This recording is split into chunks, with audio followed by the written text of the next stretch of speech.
Sarva Vedanta Siddhanta Gocharam Tamagocharam Govindam Paramanandam Satgurum Pranatosmyaham.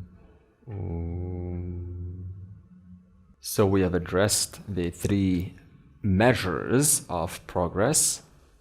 FIR, the frequency of its repetition, of its occurrence. That means it starts to come down. You start to get less disturbed, less agitated, less worried, less perturbed. So anything that used to bother you frequently, that frequency has simply, it's no longer as frequent. So this is a good place to be in, because before, suppose, for every 10 faces, 5 faces were maybe making me uncomfortable. For every 10 personalities, 5 personalities were incompatible. And as we start to get involved more with different people and different life experience, and you start to accept your weaknesses, you have no problem sharing your vulnerabilities anymore, no need to hide anymore. You start to see that more and more people start to like you, because the other 5 who you were not getting along with, perhaps they just saw something that they thought was unresolved, and now they like you more because you're being a human being. So now it's no longer 5 for every 10 people that you meet, maybe only 2 you don't quite get along with. And then you start to talk to them and take some moments to see who they are, what their life is like, and then you see they're just like you. They're just trying to figure it all out, and they're also putting up a mask like everyone else is. We're all brilliant at doing that, and that mask can be sometimes intimidating or scary. I used to share this issue for me was that when whoever looked older, when I began teaching this, looked intimidating to me. Like, I don't deserve to teach this, they know a lot more than me, and it was a big issue for me. And so I used to, take some time to resolve this, and it wasn't easy at all. And now, not a single face here intimidates me, so this is that's nope. You can do whatever you want. Okay. So, there were these serious, men, especially, these mature 70-year-olds, and I thought, oh, I don't deserve to say anything because they must be coming from a very, sacred tradition, and they know a lot more than me. And I realized the whole thing was just a show of faces, of roles being put up, trying to be something or someone. And when you just see that whole thing going on in basically everyone that you ever meet, then you're just like, okay, dude, what do you have for me? Let's talk. You don't want to talk? Goodbye. Next. So this is how it is. And you just become this normal person who is just not intimidated. Because human being is a human being, no matter what. So they may put that face up to you, but when they are with their mother, their father, it's probably a little boy or a girl in there hiding. Okay? And we are all like this, more or less. So it's good to acknowledge that and just to recognize that in everyone. Without exception, this is how it is. Whether you meet a Swamiji or Acharya or a Guru, we're all just being human beings. And it's a good place to come from that, rather than to put someone on a pedestal and then limit yourself and be afraid of them. So you can remind yourself, next time you do feel intimidated, I might ask you now, how could you reduce that intensity? What might you do to make it okay for yourself to just approach and suspend that fear for a moment? What might you do? This is your personal approach. As I said, for me, I just look at them as a human being with limited knowledge, with limited power. No one here is there to bite you. You have lots of experience also. On the basis of that, you don't have the right to feel inferior. Because whoever you ever approach, whether it's me or some teacher in the future, remember the person that you're approaching too has their own fair share of suffering, also has their fair share of things they're still working through, also is just a human being who likes some hobbies, and you can come from that place and then you just relate to them normally.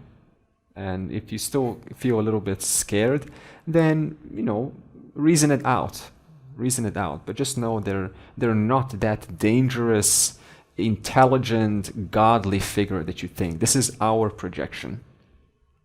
They never are going to be like this. And so the Lord himself is the only omnipotent, omniscient, and omnipresent being. And that one is the one that we cherish. And sometimes we can even pray, Lord, give me some strength, some confidence that I can just approach them and be a normal person. Because I know how hard it is to penetrate that barrier when someone's up there teaching, sitting in front, and you think, they're like this all knowledge and I'm afraid. I promise you it's not like this. Okay? So the frequency starts to come down of being afraid. And the intensity, of course, no longer as afraid as before. Okay, you might be a little bit afraid, but not as afraid before. So that's a good sign. And even after someone does do something that is unpleasant or criticizes you, at the beginning it stings, and that resentment might be there, or that hurt, or you might question yourself. So that recovery period shortens more and more and more, and so you're able just to move on, and that's a great place to be in. So otherwise you spend a whole life recovering. Okay, and verse 89 continues in this thread. It says, receiving, the wise one, worship or torture alike. Sadhu bihi pujyamane asmin pidyamane api durjanaihi sama bhavo bhavet yasya sa jivan muktaha ishyate. Whether worshipped by people who are good or afflicted by people who are not good, one who has a vision of equanimity is called Jivan Mukta. So, see, usually when we are praised, then there's no problems about that. That's a welcoming thing to have in life. You're praised, you are told that you are, this unique individual, and you feel good about yourself. And sometimes we feel proud or elated by that, happening, which is, it's okay. However, when we are criticized or harassed, then, see, most people are nice, so they will tell you, nice things. But if we don't have that strength to accept that harassment is actually your test of this knowledge. Okay, it's not really to be seen as this, God, why are you punishing me? But it actually can be seen as a form of testing my strength, my faith in the knowledge. Not only my faith, but also my actual assimilated knowledge. And you see, the greatest test that we can have is when, it's personal. It gets personal, and someone doesn't see you. It doesn't see your hard work. They don't see the beauty in you. They don't see that hard worker, that sincere truth lover, that aspirant, that person who goes home and prays to the Lord and says, Lord, I want to spend every breath knowing you. And there's just nothing you can do because your whole life is just dedicated to the vision. And you're working on yourself 24/7 as much as you can, and you have friends who are in this journey too. You're looking at the videos and the audio programs, and you really are on this journey. And despite that, someone just doesn't see you. The acknowledgement that you receive, in contrast to what you would like to be receiving, what it would be fair to receive, is just, the discrepancy is too much. So that can cause hurt, because you know that there's nothing more you can do, and someone tells you you're not working hard, you're sloppy, you make mistakes. And so in this manner, it's common to take it personally, and it might happen. And the first thing that might happen is they might say something and you respond with, do you know who I am? Do you know how hard I work? Do you know my spiritual journey? Do you know where I come from? Do you know what kind of lineage I am connected to? Do you know what it takes to even be connected to Vedanta? It takes lifetimes. And you're speaking here of this system that basically you were 20 or 40 years ago, and you know how, it's just beginner stages, and you know that. And they're speaking from that system that you were already 20 or 40 years ago, and they're bringing you down. Natural inclination is to say, look, I was there, okay? You're going through the same journey as I was. I promise you, you're still speaking from those very early stages. Trust me, and I was there. And then they say, you got a spiritual ego. And you were just trying to tell them sincerely, you were there, it's a fact. You were the same kind who had the need to generate an opinion and stated and painted over the world of Vedanta, over the world of spirituality. You were the same person. And now they're doing the same thing to you. And you totally know where they're at. You get it. And they still say, you see, spiritual ego, you got a lot of work to do. And you're like, man, the boiling within, starts to arise. You don't know what to do because now you've got too much education. You have the values. You know that everyone's coming from a level of ignorance, that no one has all the knowledge available to them, that this journey does take a long time, takes a lot of hard work and sincerity. And you realize, when you go home at least, when the emotions come down, I might have been coming from a certain place of ego, from a certain sense of pride, because I wasn't meeting them where they're at. I was making it more about myself. Look, I've been there. Trust me, I've been there, okay? I've been there. Okay, you're going to get to where I'm at. I might have done that. And then you say, wow, so I have something to look into. Perhaps next time when the same thing happens, I won't make it about myself, even if I know that they're coming from that beginner place. Rather, I will play the game. I will play the role and say, oh, really? Tell me more. Yeah, I hear you. Yeah, I totally feel that it's a hard journey and we're all trying to figure it all out here. I too am, trying to figure it out. And you will be surprised the moment you change your tone and you just meet them where they're at. You meet them at their level. The whole thing changes instantaneously. For me, this was the greatest lesson also, because I also fell for the trap. Because on YouTube, when you post your videos, you will have people posting. And this case happened. Someone said, oh, Vedanta, doesn't know what they're talking about, and, this non-duality doesn't make sense. And I said to him, look, thank you for sharing. I was being as thoughtful as I could. But believe me, I was thinking exactly like this, and I just want to let you know, you will come out of that stage. That's what I said. You will come out of that stage, and when you do, you'll see that there was more to this knowledge. And then they say, you have a spiritual ego. And I took that on board, seriously. I said, maybe that was true. Let me provisionally accept that was true. Suppose it was true, what would I have to do differently next time? Because now I will never speak to this person again. I lost a potential seeker, right? So it doesn't matter whether I was right or wrong, I lost him. So it stands to reason there must be a better way next time. I have to lower myself at the level of the individual and just share common knowledge instead of taking the role of a teacher and going, look, I was there like you. You see? And it's so subtle, but it's so wonderful when you catch yourself.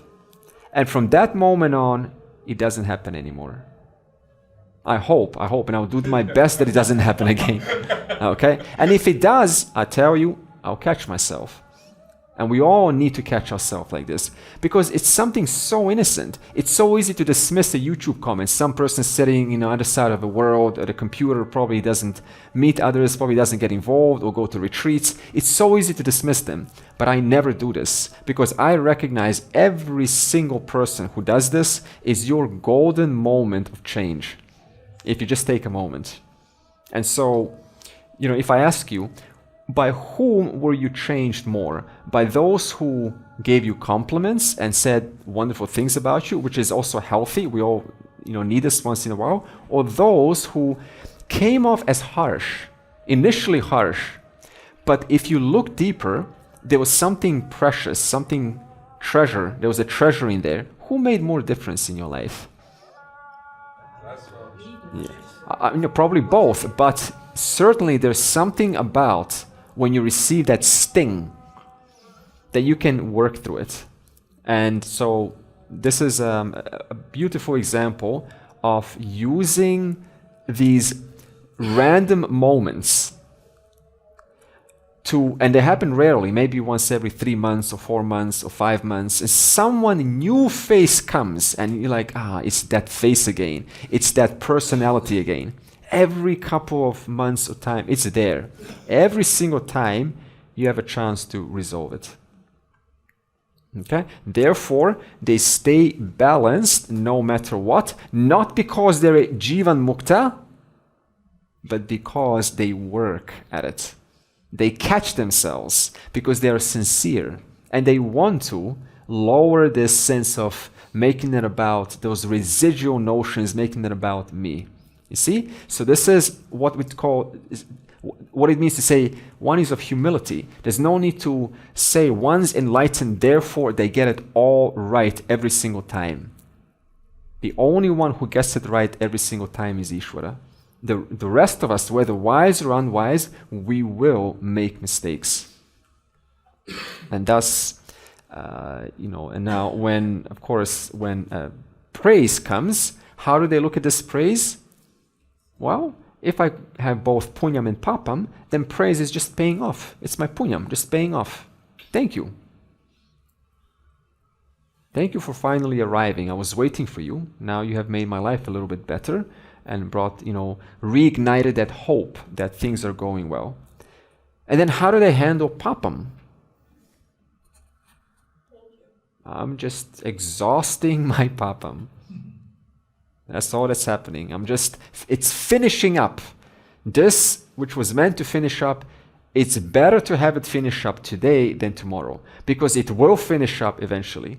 So now, papam is no longer my enemy or something to look or to be afraid of. Rather, come, bring it on.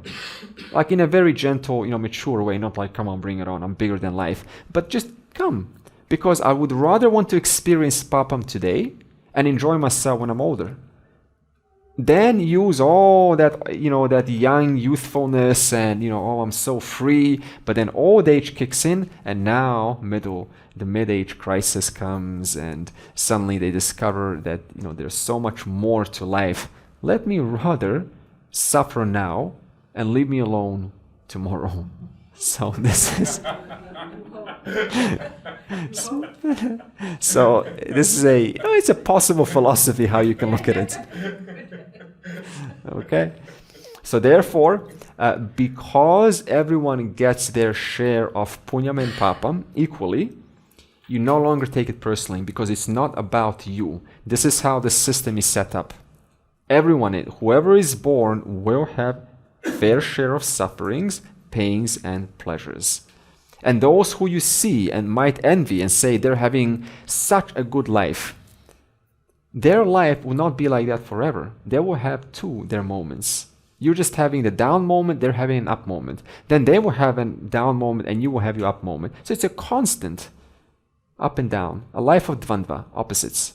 And that's the nature of things. And so now this jnani, you see, how else do you handle this criticism or harassment? Well, see, suppose that you go to a group of socializing and you're amidst ordinary individuals and you're speaking about spirituality and nobody listens to you because there's no value.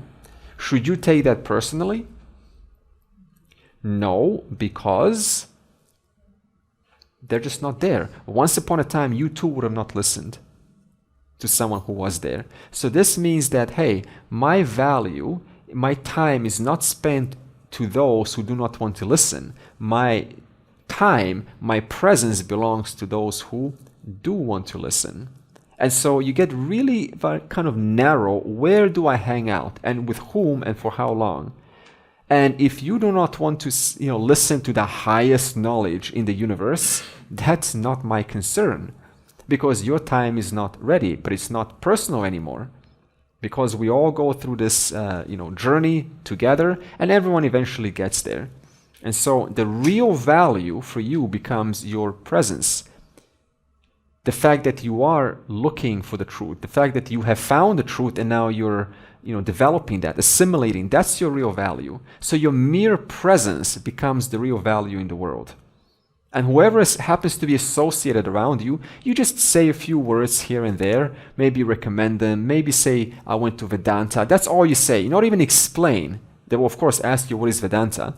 Now you have to, maybe think about it. What is Vedanta? And that much, you already bless them. Just by telling the word Vedanta. Maybe 2 or 5 years later, they'll look it up.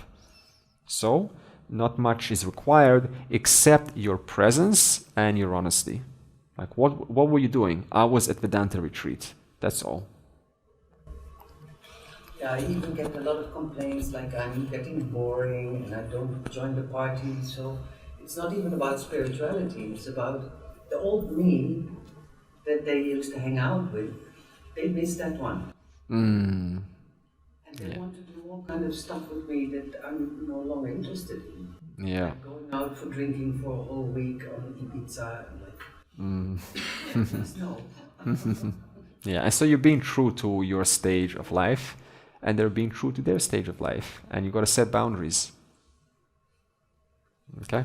So now, consequently, as a product of working and catching yourself when you make these mistakes, and the knowledge having a chance to assimilate deeper, what happens? Verse 90, end of samsara.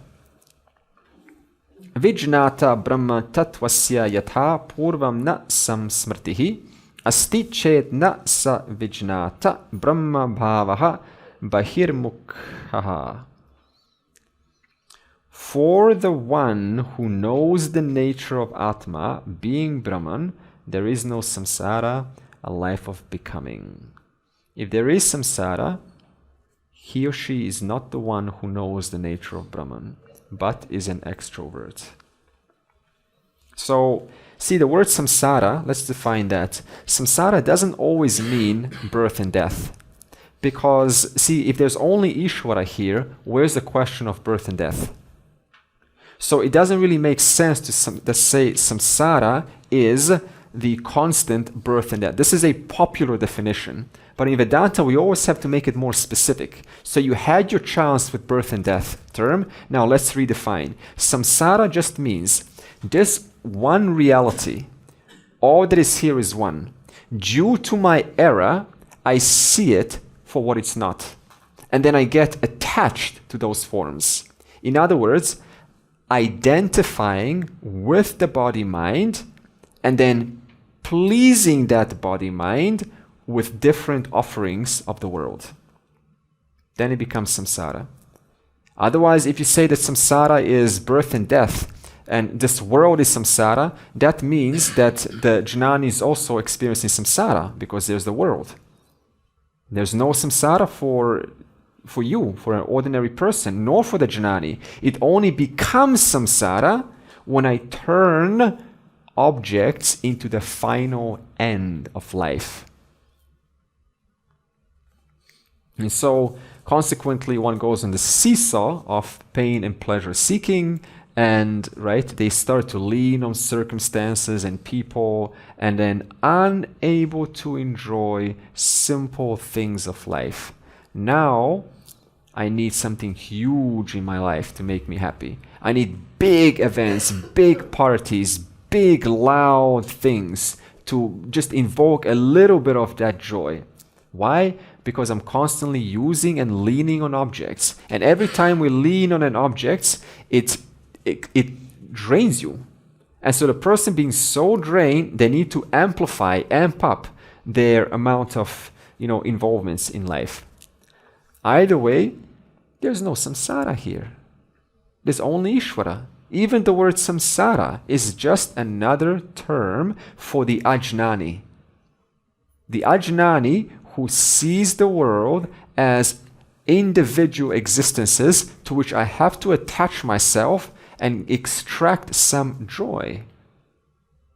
When that is recognized as mithya and all that is here is Ishvara, samsara is no such thing as samsara. Now, as a consequence of this, assimilated knowledge coming into your life, what happens to your sanchita karma?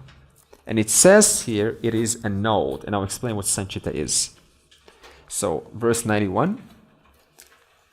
Aham Brahma iti vijnanat kalpakoti shata arjitam sanchitam vilayam yati prabodhat swapna karmavat. As even the actions done in dream get dissolved on waking, the accumulated results of actions collected over hundreds of crores of kalpas get destroyed by the knowledge that I am Brahman. Okay. So we start out with, why are you bound? What makes you bound? What makes the individual come back to every life? And the answer is sanchita karma. And this sanchita karma, think of it as mountains of results that are yet to fructify in the present. Mountains, crores of karma palas. And it says here, over hundreds of kalpas. Kalpa is an astronomical cycle of time, a very long period of time. Over hundreds of crores of kalpas, billions of years, you have accumulated sanchita karma. Your sanchita karma right now, in other words, the amount of things that are yet to come, the amount of things that you are yet to experience is so large, you could not expend it in infinite amount of lifetimes. Why? Because for every life that you try to solve it, you're putting more actions into the field. And every action generates a new karma. And that goes back into sanchita karma. So it's a constant loop. For every action, result of action goes to sanchita. Sanchita brings me a result. I have to deal with that result by the mere virtue of an action. And action sends a new karma pala into sanchita karma. So it's a constant cycle like this. And why is this the case? Because of what we call adhyasa, superimposition. And what is a superimposition? It is superimposing a false, limited identity, a doer who I believe I am, an enjoyer, the one who has to do in order to enjoy. That entity is superimposed onto me, the whole entire being. Brahman, one without a second. The limitless self. And so the limitless self, who you are right now, as though finds themselves, right, as a doer, as an enjoyer. And so they say, I have to do and enjoy. Now, what happens is when moksha takes place, is it instantly severs you, the self, from the sanchita karma. For instance, suppose there's a dream, and there's a dream doer and a dream actor, and the doer and the actor is doing for the sake of getting a little bit of happiness here and there. So they're very busy, right, going to parties, going to music festivals, doing things in the world. And what happens when there's an awakening, when there's a waking state? Instantly, everything that doer did in the dream, whether they killed someone, whether they sent flowers to everyone, whether they donated $1 billion and they saved the entire nation, whether they were throwing the most sacred causes into the world, everything and all the crimes and sins they ever did instantly gets falsified, negated, sublated. Why? Because there's no connection between the dream and the waking state. All at once gone. And you realize, just a moment ago in the dream, I thought I was that doer. I was that one who had to pay back all the sins and the virtues. I thought I was that one who had to, get return on my investment. I thought I was that one.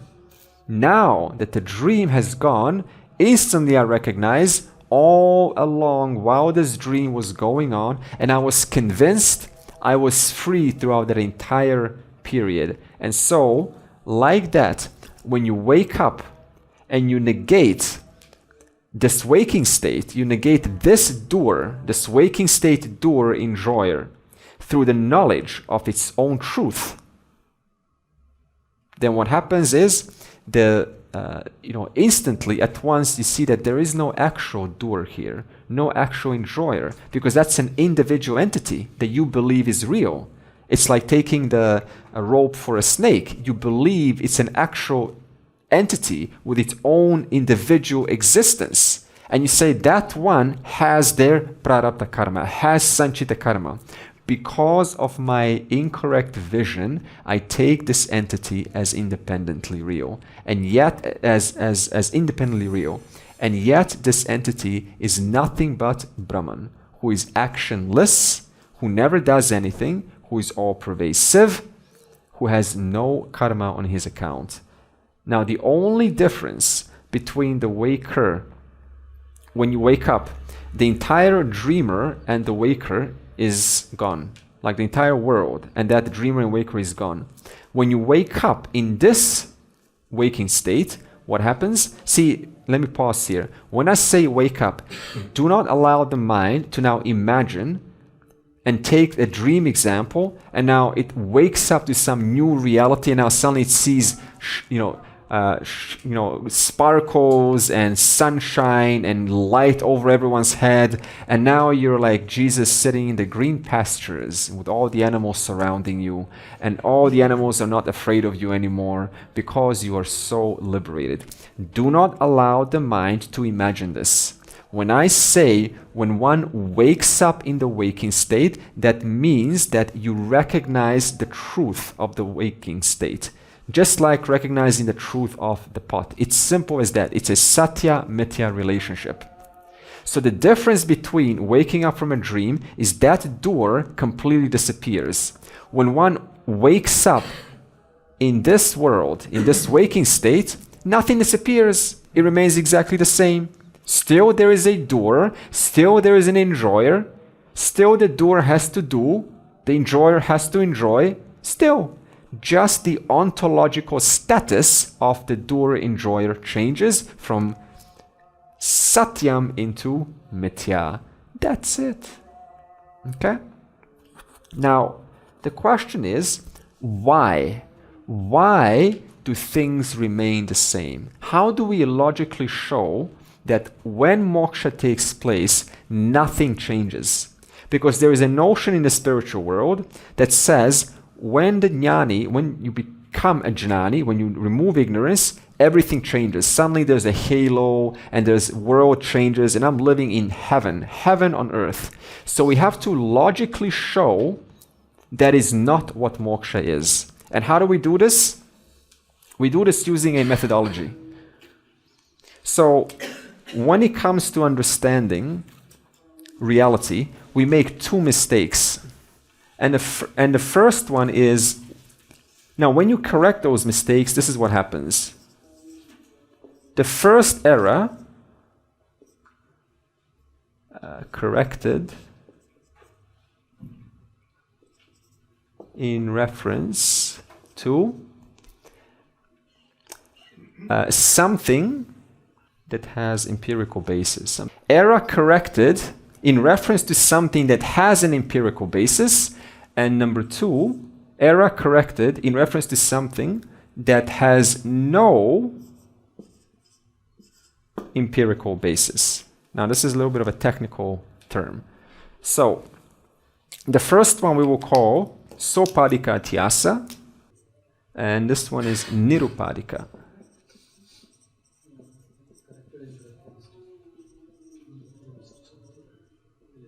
Okay. So let's start with the first one. So let's suppose that you are looking at a sun, and see, the sun is not your creation. Okay, that's what we call Ishvara Srishti. That's called God's creation. God creates the sun, and God regulates the the movement of the earth and the sun and everything. Now suppose you look at the sun, and every day you say, the sun is rising. It's so beautiful. Let's go and see the sunrise. That's how we speak. Let's go see the sunrise. And the sun is setting. And then you realize that the sun is actually not rising and setting.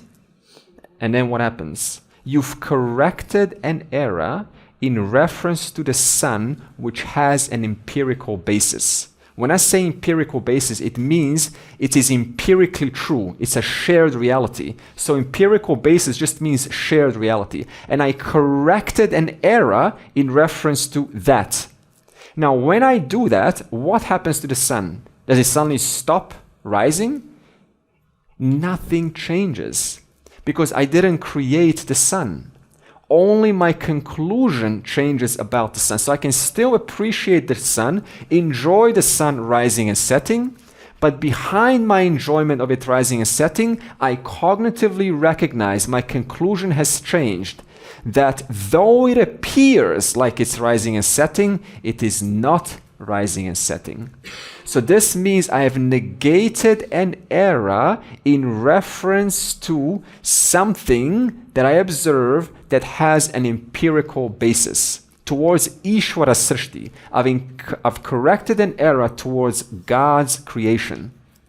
And all that is here is God. So now it's also the same with pot and clay.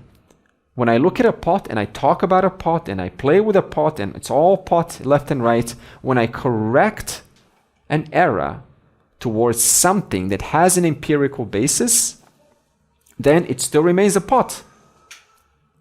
I still speak of it as a pot. I still say, can I buy a pot? I don't say, can I buy some clay? And what happens now? The conclusion has changed. Has your perception changed? Did you suddenly stop seeing the sun? You don't. The sun continues. So now the first one is called sopadika atyasa. You see, the word atyasa here does not mean superimposition. Here it means error.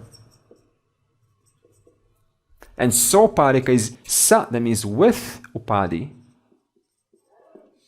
That means it has with upadi, with an empirical upadi. Therefore, you correct an error in reference to that which has an empirical upadi.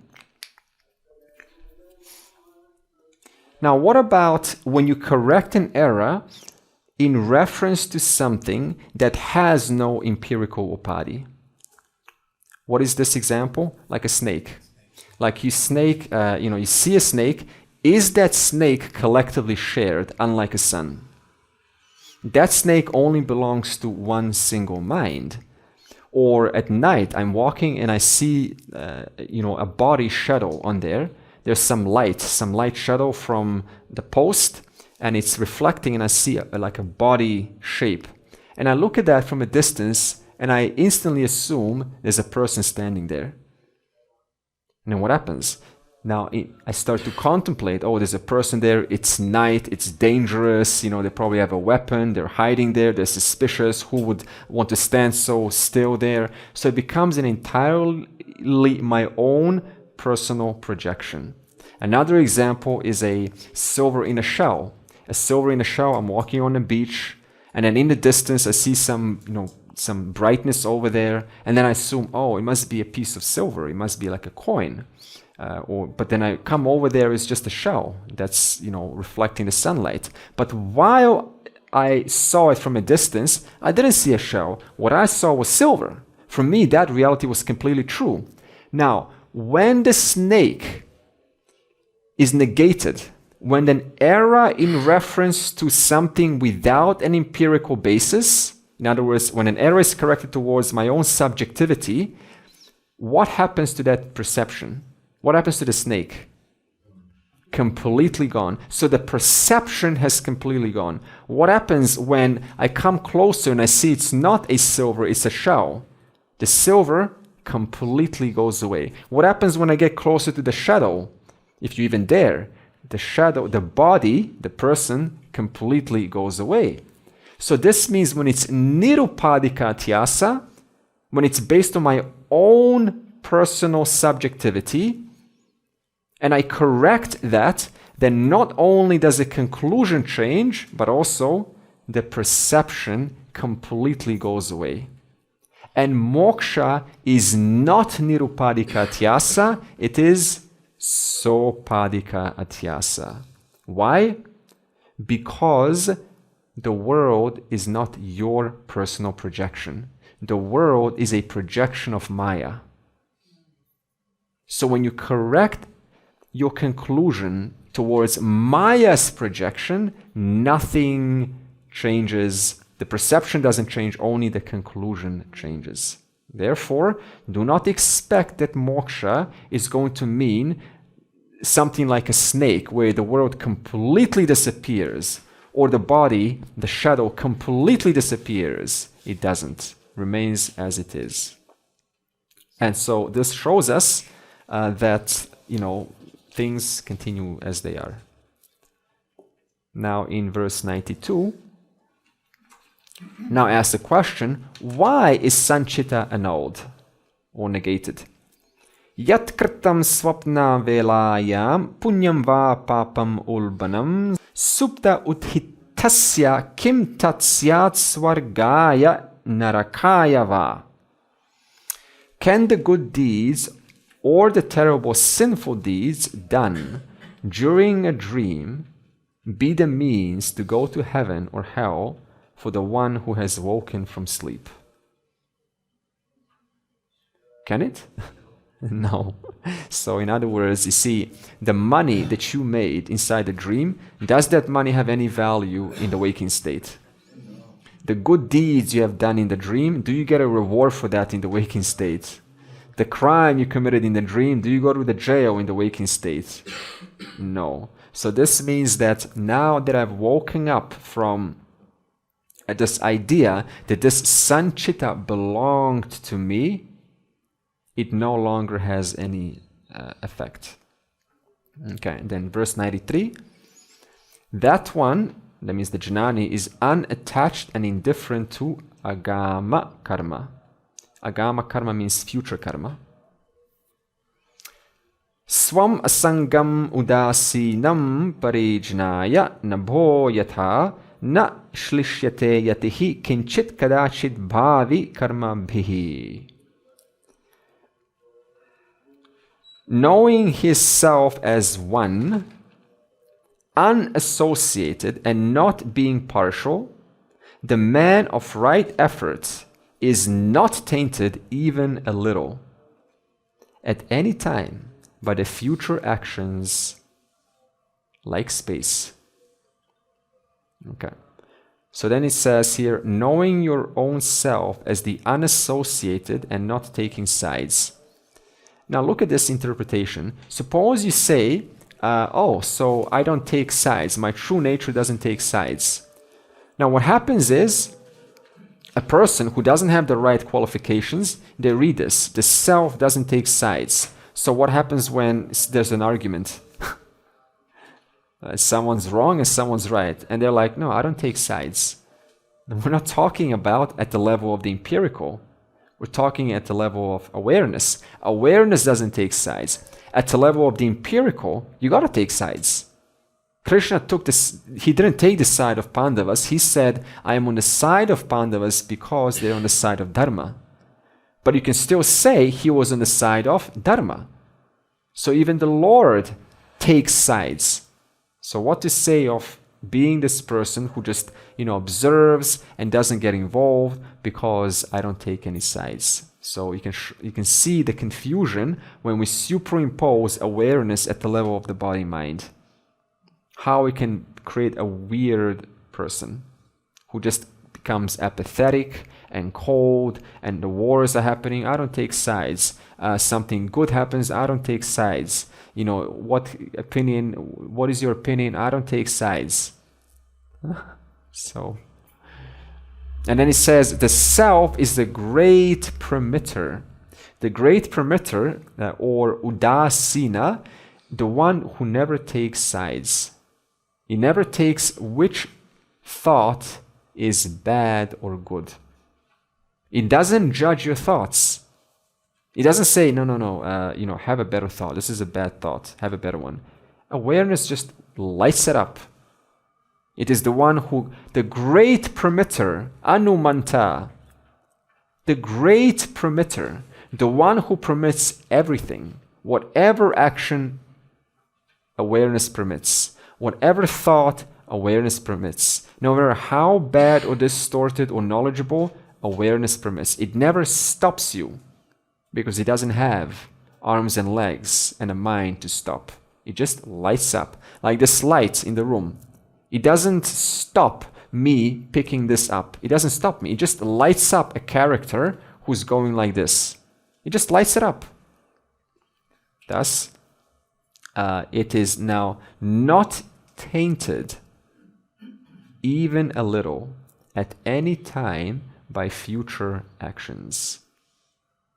You see, the wise person will still continue to walk and kill insects. So you still get papam as a body-mind. They will still say some, words will come out of their mouth. So they will still incur some, papam. They will still do, some punyam, like teaching and sharing the knowledge and treating others with respect. That's punyam. But that papam and punyam, to whom is that going towards? The jiva. The sanchita karma, which I have no connection towards. Because moksha is a recognition that I have no connection to this body-mind, and sanchita belongs to the body and mind. Now, this text will continue and say, you cannot even say that. Because to say body and mind, or sanchita karma, you're creating three entities there. There's a body-mind, there's a body, there's a mind, and there's sanchita karma. There's only Brahman here, only awareness. But for now, provisionally, we say, there's sanchita karma, there's a body, there's a mind. So you just wait when Adi Shankara negates that.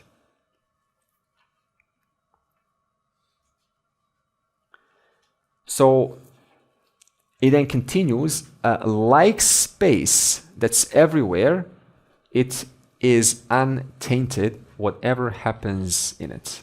Like whatever happens in space, doesn't affect the space. Whatever happens in the presence of your awareness doesn't touch your awareness. And this is mentioned in verse 94. Unaffected by agami karma. That means that jnani is unaffected by future consequences. Na nabhaha gata yogena sura gandhena lipyate tatha atma upadhi yogena tad dharmaihi na eva lipyate. Space is not affected by association with the pot or by the smell of the liquor. Similarly, Atma is never associated by association with the upadhis or their attributes. So, what do we know about space? Does space have a form? No. Awareness similarly doesn't have a form. That which doesn't have a form can accommodate forms. Similarly, consciousness not having a form, it is that which accommodates every form, including space, without ever getting tainted by that which it accommodates. You see, space is formless. It accommodates forms, but those forms never contaminate space. Now, awareness not only accommodates space, but also accommodates all forms. Thus, equally, awareness being formless never gets tainted. Now, we often equate space and awareness. What's the difference? How do you define the difference between space and awareness? Space changes, it curves, and look at this, okay? Anything else? It's depending upon the observer, right? Right now, see how it's changing in reference to two objects. Does space, okay, this accommodates Space accommodates this pen. Is space this pen? No. So the pen is not the space, and the space is not the pen. What is awareness? Through a Satyamiti analysis, we've figured out that awareness is both the space and the pen. Because if you do a Satyamiti analysis, you cannot create space without intelligence. You cannot create this metal without intelligence. If you reduce it, it's merely just intelligence. Equally space. Space becomes a mere concept, like a sense of space. Right? Like when you were small and you went to a room and there was a lot of space in that room, and now you go to the same room when you're an adult, and this is a tiny room. The space is so small. So the sense of space, the concept of space changes just like anything else. Space is just a very subtle form. It still changes like anything else. So the pen is not the space is not the pen, but awareness, but both space and the pen depend on awareness. Okay, now verse 95. Let's talk about the prarabdha of a Jivan Mukta. Jnana udayat pura arabdham karma jnanat na nashyati adatva swapalam lakshyam udishya utsrishta bhanavat. Like the arrow released, directed against the target, the karma pala that has begun fructifying before the rise of knowledge does not go away by knowledge without giving its results. Without delivering its results. It doesn't go away. It only goes away when it delivers its results. So this means, the example here is, you shoot an arrow towards a tiger or some person, and then you quickly run away and you get enlightened. Okay. And now, is that arrow going to change its course? Is it? No, it's going to hit the same person as in a stage of ignorance. So now that you're enlightened and you're so-called bliss, the police calls you up and says, we found your fingerprints on that arrow and you're going to jail. So this means that it doesn't exempt you, enlightenment doesn't exempt you from what took place before. And there's another example of a monk who, in a stage of his partying mode, he was partying, he got into a fight at a bar. He was not a monk, he was going to become a monk. And he got hit on the head with a beer bottle. And so then he, went home and he rethought his life and he got enlightened. Okay, so he needed some help there. So he got teachings. Now he goes and teaches the students, and they're all just looking at his, big, bump on his head, and they can't concentrate because it's just like scar there, and they're just trying to wonder what happened to this monk. Why is a monk teaching with this big, bump on his head? Until eventually one student gets the courage to ask, okay, monk, look, I can't receive your teachings. This thing is too much. What happened? And the monk said, well, see, when I was, in the stage of my, ignorance, I was partying and I was hit many times. And now that I got enlightened, that's what you're seeing. You're seeing my history. You're seeing my, past, foolishness. And I can't get rid of it. It's here. So I just have to kind of bear the audience not taking me seriously and not really listening to my teachings. I have to go through that. Enlightenment doesn't spare me from the foolishness that took place before. And there was this other guy who was dream walking, and he was, dream, how do you call it? Like this? How do you call this? Dream walk, yeah? So he was dreaming and he was dream walking, okay? Sleepwalking. I sounded off, okay. So he was doing two things at once. So he was sleepwalking, but he was in a dream, okay? So he was literally dreaming, but physically walking. And so he trips over the stairs and he breaks his leg, and he goes back to sleep because doesn't realize, right? Because he's still in a dream, and he wakes up and he goes, "Why is my leg broken?"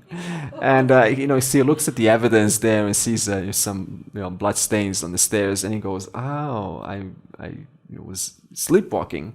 I did that, and I was completely unconscious. I didn't know what I was doing, but now." In this waking state, in this state of knowledge, I have to bear that. I have to bear my unconscious stuff that I was doing and that I was, unconsciously walking. And so that's how it is. The prarabdha karma from the past doesn't exempt me, doesn't spare me in the present, even if the knowledge takes place. In that same way, the jnani, whatever foolishness he or she has done, they have to go through that pain. And so it says then, where is this, now, suppose that knowledge does take place. Here's the question. Where is Jnani's mind? What is their mind constantly on? I think that's a valid question, because we might say, their knowledge is constantly establishing this reality. So let's ask, what is a Jnani's mind on? What do you think it is? Everyday life. Why would it be on Brahman if all that is here is Brahman? It's like, see, when you learn to drive a car, and you know how to drive a car, it's in your mind, it's just natural. Do you constantly think, car? Do you do that? No. If you know how to drive a car, you don't think about driving a car. You still know how to drive a car. In that same manner, when the knowledge takes place, I don't think about Brahman.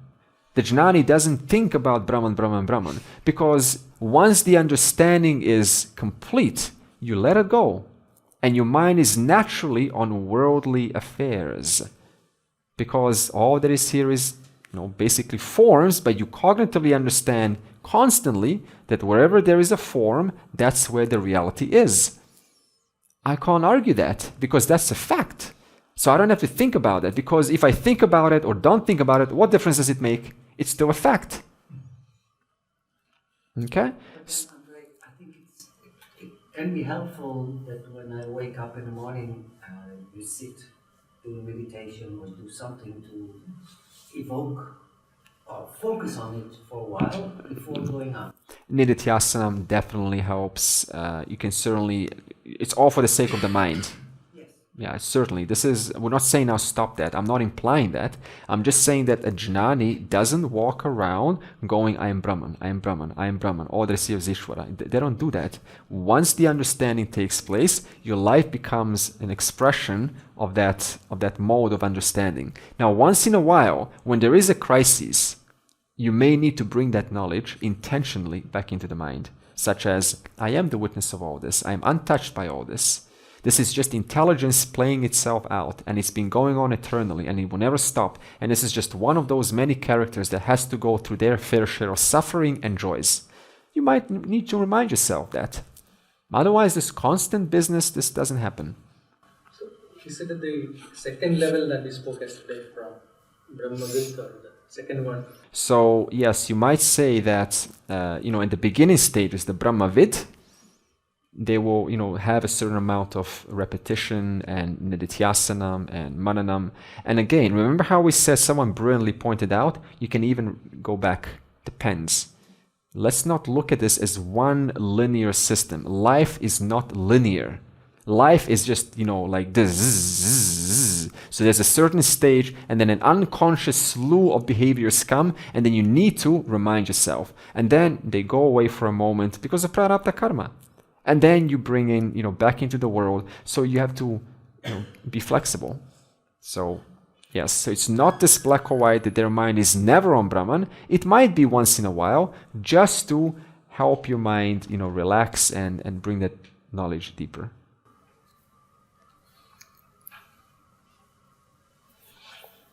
But the arrow shooter that becomes enlightened and then goes to jail, when he goes to jail, he doesn't care as much, because the whole attitude changes towards. Yeah. You can at that basis you can say, okay, now it's, Be affected in the same way. yeah, see, on that basis you can say that, but in real life nobody would be happy to go to jail, of course, even if enlightened, because you really, you have this prarabdha that wants to go out there and help people, and you're a good human being and you want to touch people's lives. But you could say that in a sense that it doesn't really matter to the self, yeah, but it matters to the individual. Purnamadav Purnamidam Purnat Purnamudachyate Purnasya Purnamadaya Purnameva Avashishyate. Om Shanti Shanti Shanti.